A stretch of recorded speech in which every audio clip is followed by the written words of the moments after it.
അല്ല, അത് കുടുംബത്തിന് ലഭിച്ച വലിയ ഒരു നീതി തന്നെയാണ്. CBI കോടതിയുടെ ഈ വിധി, ഒരു സംശയവും ആ കാര്യത്തിൽ ഇല്ല.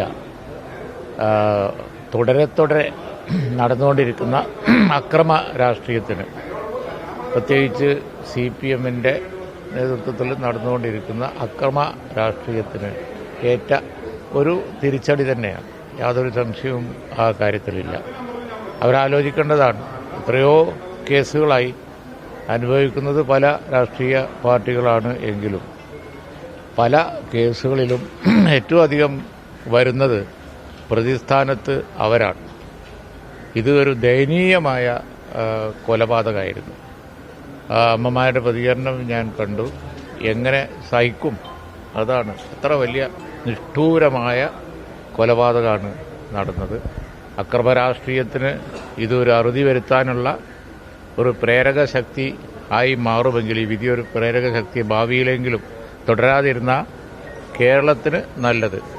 അതാണ് പറയാനുള്ളത്. കുറച്ച് പ്രതികളെ വെറുതെ വിട്ടു, പക്ഷേ സംഘം ചേർന്ന് എല്ലാവരും കൂടി ചെയ്ത കാര്യമാണ് എന്നാണ് പൊതുവിലുള്ള വിശ്വാസം. അതുകൊണ്ട് വെറുതെ വിട്ട സാഹചര്യം എന്താണ് എന്നുള്ളത് ഇനി വിധി വരുമ്പോഴേ അറിയുള്ളൂ. വിധിയെ UDF പൊതുവിൽ, ഞങ്ങളെല്ലാവരും പൊതുവിൽ സ്വാഗതം ചെയ്യുന്നു. ഞങ്ങളെല്ലാവരും ഒരുമിച്ച് തന്നെയാണ് ഇതിന് പ്രക്ഷോഭം നടത്തിയതും നീതിക്ക് വേണ്ടി പോരാടിയതും. വലിയ തുകയാണ് സർക്കാർ ഇതിന്റെ കേസ് നടത്തിപ്പിന് വേണ്ടിയിട്ട് ഖജനാവിൽ തന്നെ നേടിയത്. അതെ, അതൊന്നും നീതീകരിക്കാൻ പറ്റാത്ത കാര്യങ്ങളാണ്. അതൊന്നും ഒട്ടും നീതീകരിക്കാൻ പറ്റാത്ത കാര്യങ്ങളാണ്. സർക്കാരിന്റെ പണം എന്ന് പറയുമ്പോൾ ഈ കൊല്ലപ്പെട്ടവരുടെ കൂടി പണമാണ്. അതാണ് അതിന്റെ പ്രത്യേകത. ഈ ഓരോ പൗരന്റെയും പണമാണ്. അതെടുത്ത് പ്രതികളെ രക്ഷിക്കാൻ വേണ്ടി ചെലവഴിക്കുക എന്ന് പറഞ്ഞത് നീതീകരിക്കാവുന്ന കാര്യമല്ല.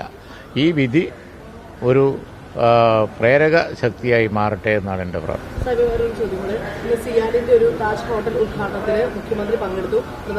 പ്രധാനമന്ത്രിയുടെ ഔദ്യോഗിക ദുഃഖാചരണത്തിൽ നിൽക്കുമ്പോഴാണ് പരിപാടിയിൽ പങ്കെടുത്തത്.